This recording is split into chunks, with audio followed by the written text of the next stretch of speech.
हरियाणा की हर अपडेट के लिए बेल आइकन दबाएं और सब्सक्राइब करें STV हरियाणा न्यूज। नमस्कार, मेरा नाम है अजय मिश्रा। आप देख रहे हैं फटाफट हरियाणा। केंद्र सरकार के 3 नए कृषि कानूनों के खिलाफ किसान आंदोलन का आज 81वां दिन है, लेकिन कृषि कानूनों को लेकर जारी गतिरोध का अब तक कोई हल नहीं निकल सका है। आंदोलनकारी किसानों ने एक बार फिर अपने आंदोलन को और तेज करने का ऐलान किया।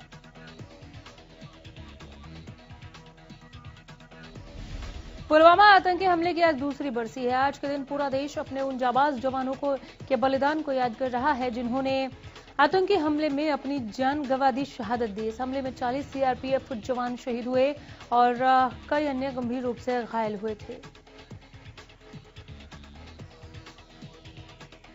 दरअसल राज्य के पुलवामा जिले में जैश-ए-मोहम्मद की एक आतंकवादी ने विस्फोटकों से लदे वाहन से CRPF जवान की बस को टक्कर मार दी थी। इस टक्कर के बाद एक जोरदार धमाका हुआ, जिसके बाद बस के परखच्चे उड़ गए थे।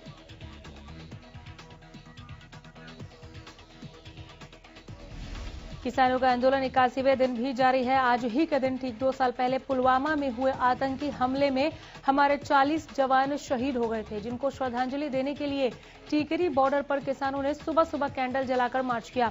किसानों का कहना है कि जब तक कानून वापसी नहीं, तब तक घर वापसी नहीं।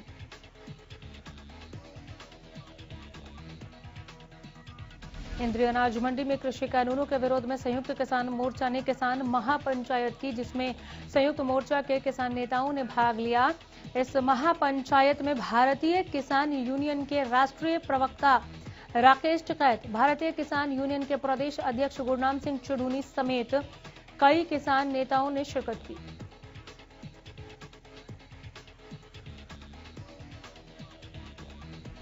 इस अवसर पर बड़ी संख्या में किसानों ने भाग लिया। किसान नेता राकेश टिकैत ने कहा कि MSP पर कानून बनाने में क्या दिक्कत है। उन्होंने कहा कि जब तक सरकार किसानों की बात नहीं मानती, तब तक किसानों का आंदोलन जारी रहेगा।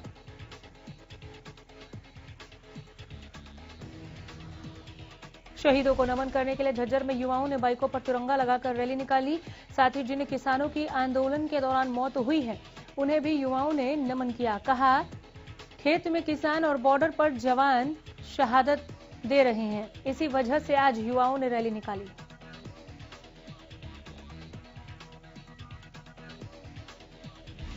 किसान आंदोलन के समर्थन में चाहर खाप की तरफ से बाइक रैली निकाली गई। इस दौरान उन्होंने कहा कि जब तक इन काले कानून को वापस नहीं लिया जाएगा, आंदोलन जारी रहेगा।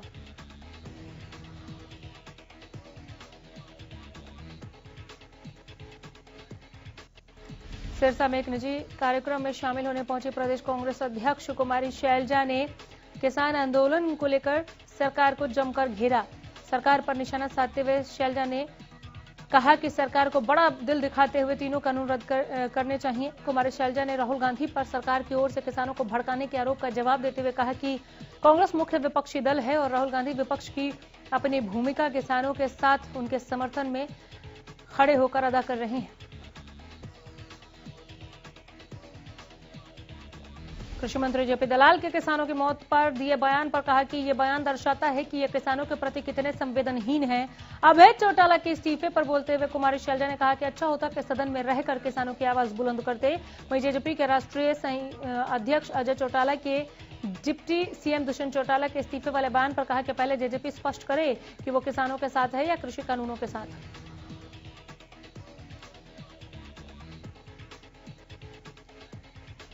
किसान पंचायत सम्मेलन में अपने संबोधन में कुमारी शैलजा ने कहा कि इतिहास बार बार इसी तरह आता है और आज लोकतंत्र है और जब जनमानस की बात हो तो सरकार को जिद छोड़नी चाहिए। उन्होंने कहा कि सरकार अपने चहेते इक्का दुक्का लोगों को लाभ पहुंचा रही है।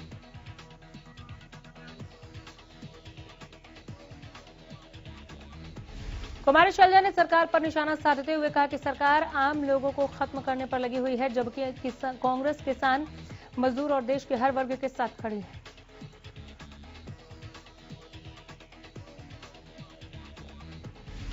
कृषि मंत्री जेपी दलाल के बयान पर कांग्रेस नेता सुभाष बत्रा की प्रतिक्रिया सामने आई है। उन्होंने कहा कि कृषि मंत्री को किसानों के प्रति कोई संवेदना नहीं है, गवर्नर को उन्हें बर्खास्त कर देना चाहिए।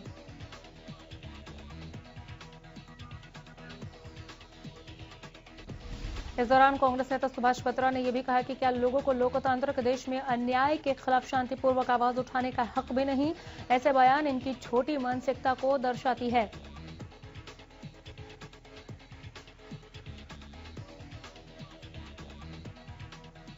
सांसद चौधरी धर्मवीर सिंह ने किसानों के मामले पर बोलते हुए कहा कि किसान खुद भूखा रहकर पूरे देश का पेट भरता है और सरकार किसानों की आय को दोगुना करना चाहती है। किसानों की मांगों को लेकर उन्होंने कहा कि सभी मांगे ठीक भी नहीं होती और गलत भी नहीं होती। सांसद चौधरी धर्मवीर सिंह ने कहा कि किसान अपने नजरिए से किसान कानूनों को देख रहे हैं, जबकि सरकार ने किसानों के फायदे के लिए कानून लागू किए हैं।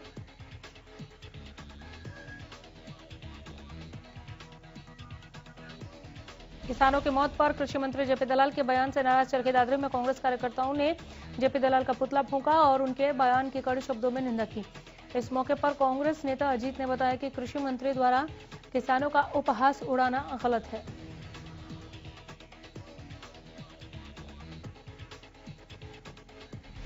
कांग्रेस के कार्यकर्ता ने प्रदर्शन किया। इससे पहले राशि वासिया धर्मशाला में कांग्रेस पार्टी की ओर से कार्यक्रम का आयोजन किया गया, जिसमें फैसला लिया गया कि 15 फरवरी तक कांग्रेस पार्टी एक अभियान चलाएगी, जिसका मकसद किसानों को समर्थन देना और उनके साथ एकजुटता दिखाना होगा।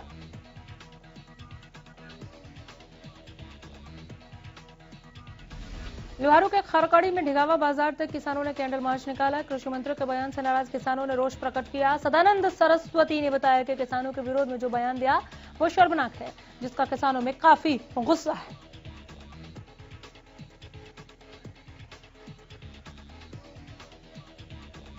सभी गांवों में किसान पुतले जला रहे हैं। धरने पर महंत सदानंद सरस्वती के नेतृत्व में सर्वसहमति से फैसला लिया गया। जेपी दलाल को लोहारू हलके के किसी भी गांव में घुसने नहीं दिया जाएगा।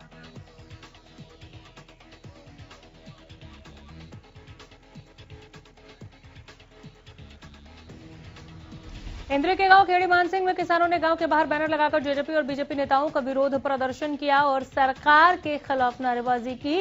इस दौरान नेताओं को गांव में न घुसने की चेतावनी दी गई। पूरे मामले को लेकर किसान जगमाल संधू ने बताया कि गांव में बीजेपी और जेजेपी के नेताओं का प्रवेश पर बैन लगाया गया है।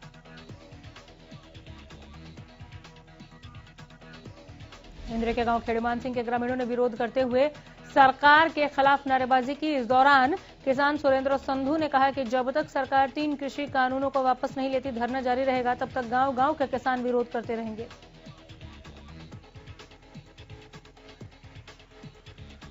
बहादुरगढ़ के नए बस स्टैंड परिसर में किसान और मजदूर संगठनों की बैठक हुई। इस दौरान कई किसान और मजदूर संगठनों ने बैठक में हिस्सा लिया। किसानों के लिए खाने पीने की चीजें जुटाने को लेकर बैठक में चर्चा की गई। इसके अलावा आंदोलन को विस्तार देने पर भी बात हुई।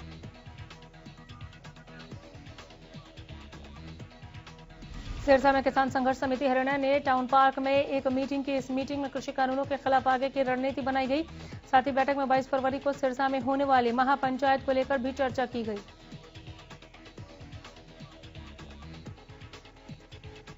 इस दौरान एक कमेटी का भी गठन किया गया। इसके अलावा बैठक में किसानों ने जेपी दलाल के उस बयान की भी निंदा की, जिसमें उन्होंने किसानों को लेकर संवेदनहीन बयान दिया था।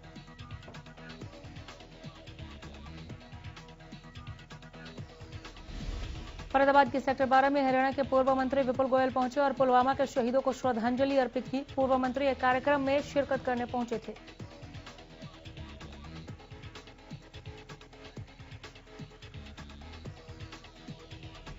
पूर्व कैबिनेट मंत्री विपुल गोयल ने वृंदावन जाने वाले यमुना के जल से भरे हुए 2 टैंकरों को हरी झंडी दिखाकर रवाना किया। यमुना के इस जल का प्रयोग वृंदावन में लगने वाले कुंभ मेले में आए संतों को स्नान करवाने के लिए होगा। 16 फरवरी से वृंदावन में अर्ध कुंभ की शुरुआत होगी।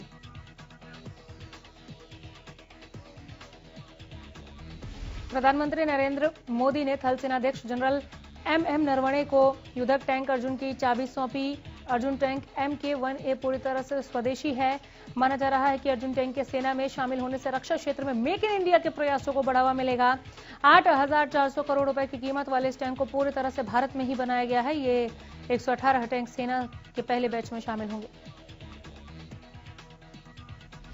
अर्जुन श्रेणी के 124 टैंक पहले ही पश्चिम रेगिस्तान में पाकिस्तान के बॉर्डर पर तैनात हैं।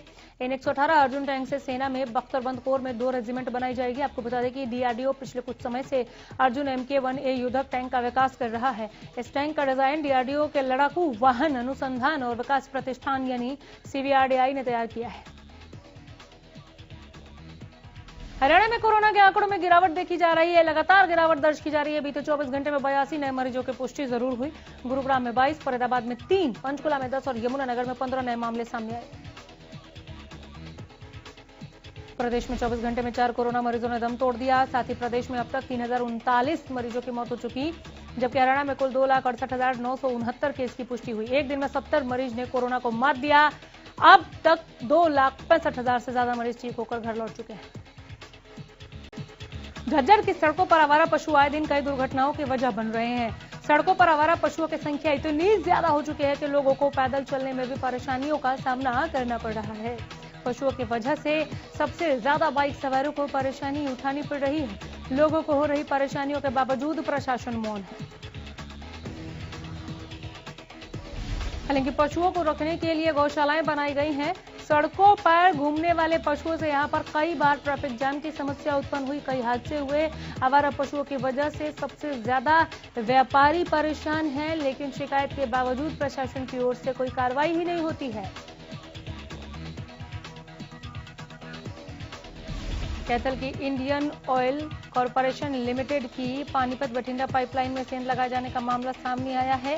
सिविल लाइन पुलिस ने मुकदमा दर्ज कर जांच शुरू कर दी है। पुलिस को दी शिकायत में पानीपत इंडियन ऑयल कॉरपोरेशन के सहायक निरीक्षक अभियंता रविराज ने बताया कि एक जगह 2 इंच मोटा और 6 इंच लंबा पाइप वेल्डिंग कर उसके ऊपर 2 बल्ब लगाए गए थे। दूसरी जगह 2 इंच का निप्पल के ऊपर 2 इंच का बल्ब लगाया हुआ था। आरोप है कि अज्ञात आरोपी ने राष्ट्र की संपत्ति के साथ छेड़छाड़ किया है। पुलिस ने आपराधिक धाराओं के तहत मुकदमा दर्ज कर जांच शुरू कर दी है।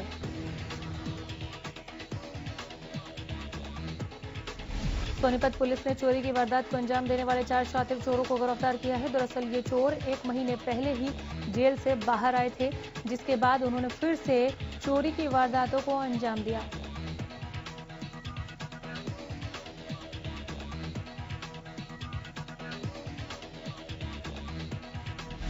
सोनीपत उप पुलिस अधीक्षक विपिन कादियान ने चोर गिरोह का पर्दाफाश किया। गिरफ्तार आरोपी 1 महीने पहले जेल से बाहर आई हैं।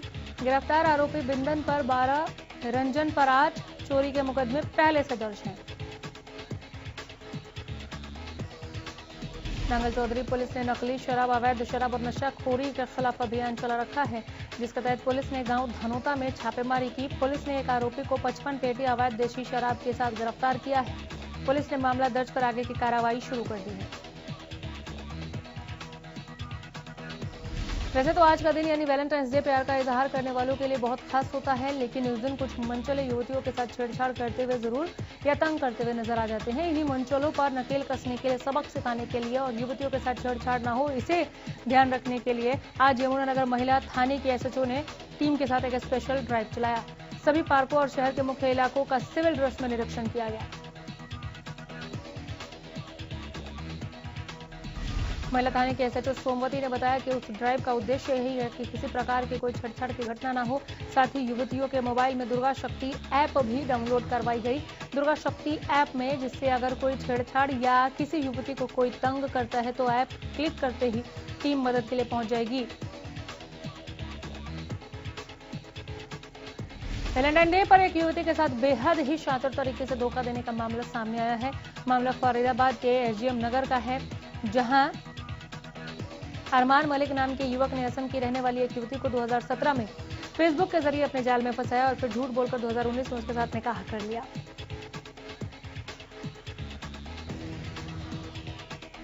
आरोपी युवक ने दहेज के लिए युवती को प्रताड़ित करना शुरू कर दिया। करीब 10 लाख रुपए दहेज की मांग की। दहेज नहीं मिलने पर युवती को जान से मारने की धमकी देने लगा, जिसके बाद पीड़ित युवती ने अपने फौजी पिता को फोन कर इंसाफ दिलाने के लिए फरीदाबाद बुलाया।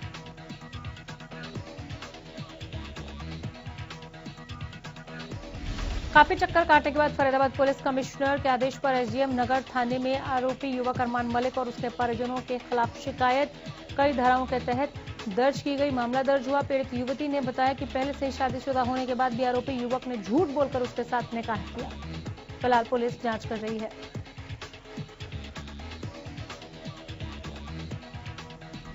जींद रोड पर 10 फरवरी को गांव मुंडलाना के आड़ती राजेश उर्फ राजू की हत्या का मामला सामने आया है। दरअसल पुलिस ने हत्या के आरोपी गांव खंदरई के सरपंच और उसके बेटे रविंद्र को गिरफ्तार कर लिया। दोनों को अदालत में पेश कर 2 दिन के रिमांड पर लिया गया है। गौरतलब है कि दिनेश ने 10 फरवरी को शहर थाना में शिकायत दी थी। मृतक के भाई ने कहा कि गांव खंदराई के सरपंच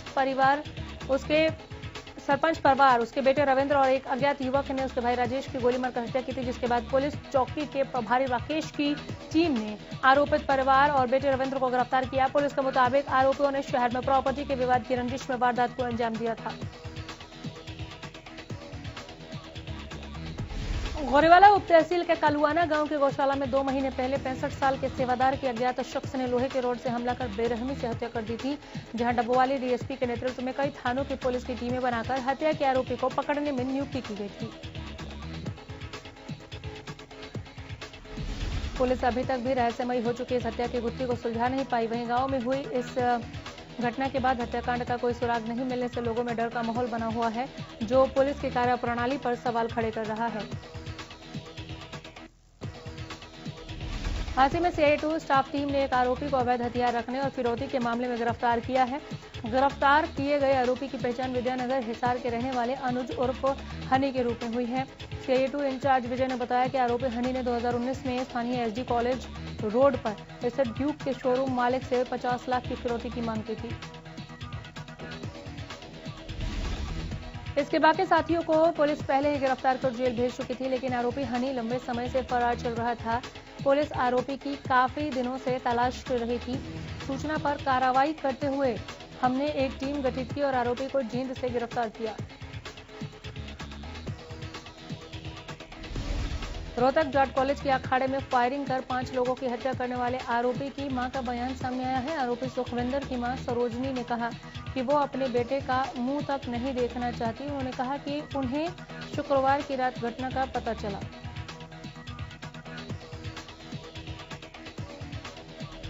उनके बेटे सुखविंदर ने रोहतक में गोलियां बरसाकर 5 लोगों की हत्या और मासूम बच्चे समेत 2 लोगों को घायल कर दिया। सुखविंदर की मां ने कहा कि उसकी जिद के कारण ही 4 साल पहले उसे बेदखल कर दिया गया था। वैलेंटाइन डे के मौके पर चंडीगढ़ में दिल वाली गर्ल एल्बम की लॉन्चिंग हुई। पंजाबी गायक लक्ष्य शर्मा ने गाने की लॉन्चिंग के बाद कहा कि यह गाना पंजाबी और इंग्लिश मिक्स है और सबकी समझ में आएगा। बता दें कि ये गाना वैलेंटाइन डे के मौके पर प्रेमियों को डेडिकेट किया गया है।